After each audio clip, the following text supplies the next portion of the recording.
Welcome to Building Better Worlds, where we bring together the pioneers and changemakers that are leading in the development of this Web3 future. I'm your host, Mutz, and today we have a special guest, Yev Muchnik, a Ukrainian-born lawyer based in Denver, Colorado, that is a specialist in the cooperative legal entities. Welcome, Yev. Thank you so much for having me here. So now let's dive deep into it. The fact that what's on everybody's mind right now is what's going on in Ukraine, right? The war that's over there. People are getting displaced. We have a number of immigrants trying to locate themselves into a new reality. So now, how does the Web3 community, how does this whole legal entity or this structure that we're trying to build, how does it help people in need in various parts of the world? Web3 is just an incredible technology kind of sustenance and platform to allow communities and groups to come together from across the world to focus on one cause or many causes or one product or many products or services, and use this Web3 tooling to create, to build, and to come together and create value and target something in a way that we haven't been able to do before. Again, this model of decentralization brings together people who are doing something for good, and it's this mentality of tech for good, or code as law, right? That you're using technological code to be able to derive certain outputs. And in the case of war, for example, you can come together as a collective, pull in resources such as digital assets, and be able to deploy them to those who are in a crisis and who need humanitarian aid in a way that governments can't support. And so that is the overview of how that works. All right. So basically, you're saying with this, we can pull together resources. Even the common man can pull together resources and be able to help someone that's on the ground that's being affected by whatever situation is going on in that part of the world. Precisely. And you can pull together those resources in such a fast and efficient way that you can't with you can in traditional means, and through traditional organizations of for example, if you think of other organizations that raise money, the amount of time that you pull together that money, all of the third party intermediaries that come into play in getting that money across and then deploying it here, it's instantaneous. You can transfer funds from wallet to wallet in a matter of seconds. Oh, great. So now, how does your profession as a lawyer play into this? Are you trying to streamline the process? Are you trying to make it more, legal? Or what? How does your profession play into this? Yeah, I mean, my profession supports this innovation, this creativity. It allows for us to think on the legal side, for us to think through of compliant ways to bolster and support this. So, for example, if you have DAOs, or decentralized autonomous organizations, which are groups of people that come together and build out kind of these internet communities based on this technology, or supported by this technology, which are smart contracts and algorithmic code.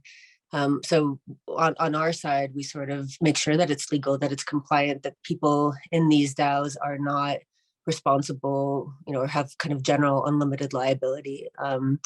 So we're counseling them on what the best way to move forward with something like that is. Awesome.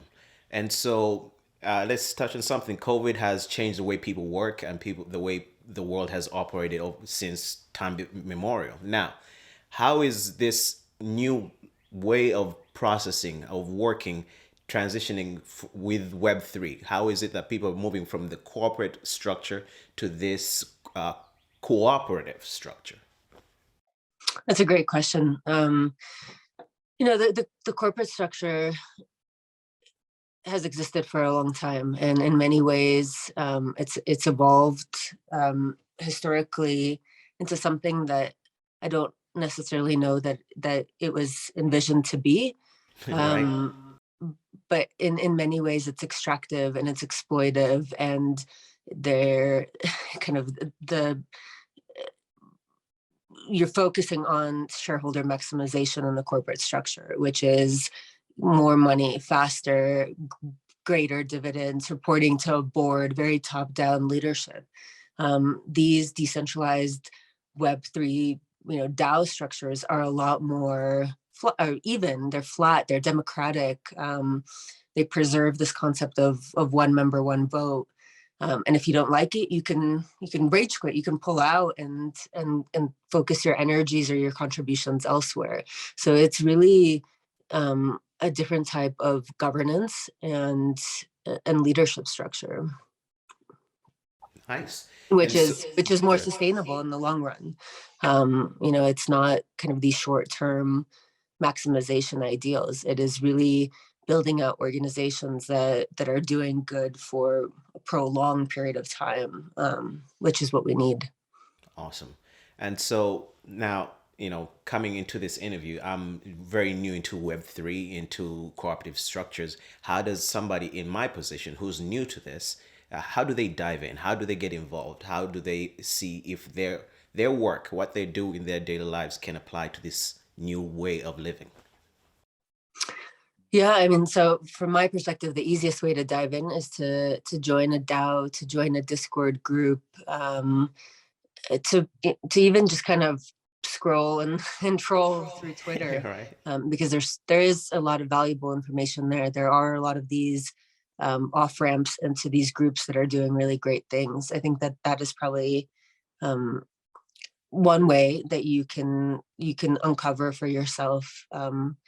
Maybe another like-minded group or passionate group that you could join, and that community is so accepting.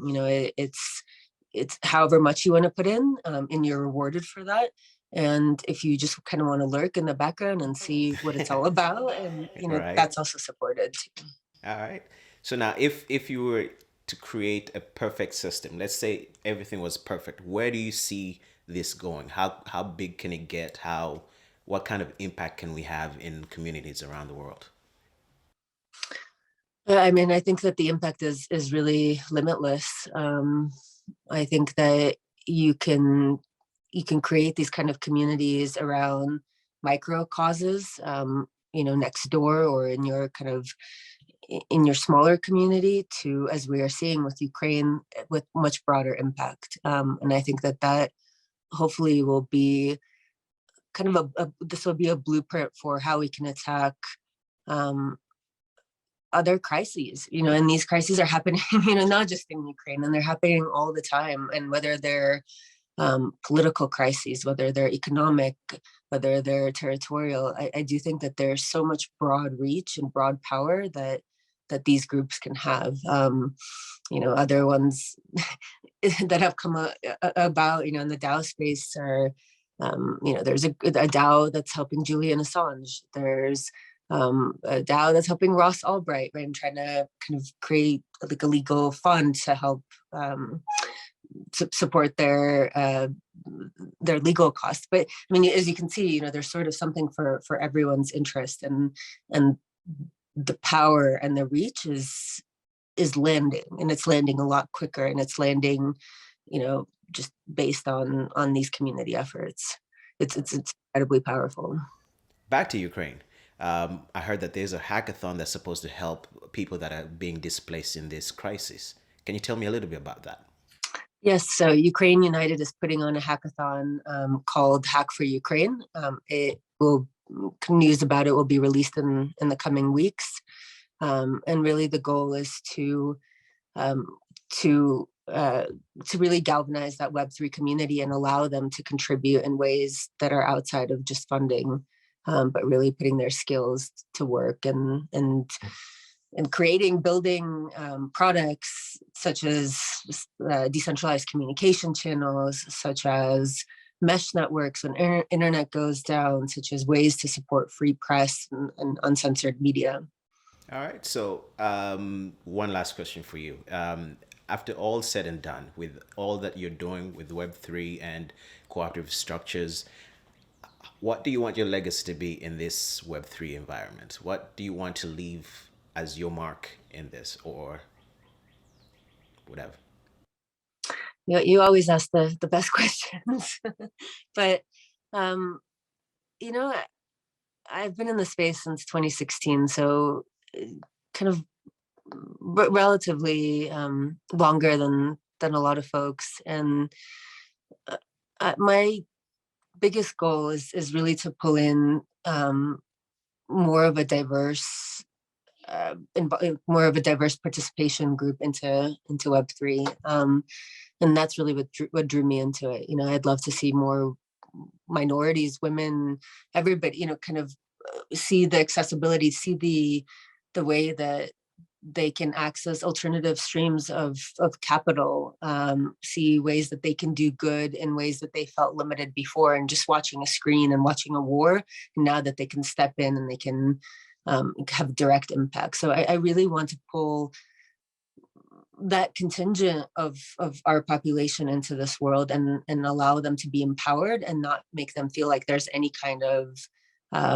wall that prevents them from participating. I know that a lot of people get thrown off by a lot of the fancy terminology. It's very technical, but it really is a very inclusive community. So you know, if I could make that my legacy, that would make me proud. Awesome. And I wish that for you. And I want to thank you for your time. Thank you for taking the time out of your morning to chat with us. And hopefully we can talk again in the future and see how far you've gone with this. It's been a pleasure. Thank you. Thank you.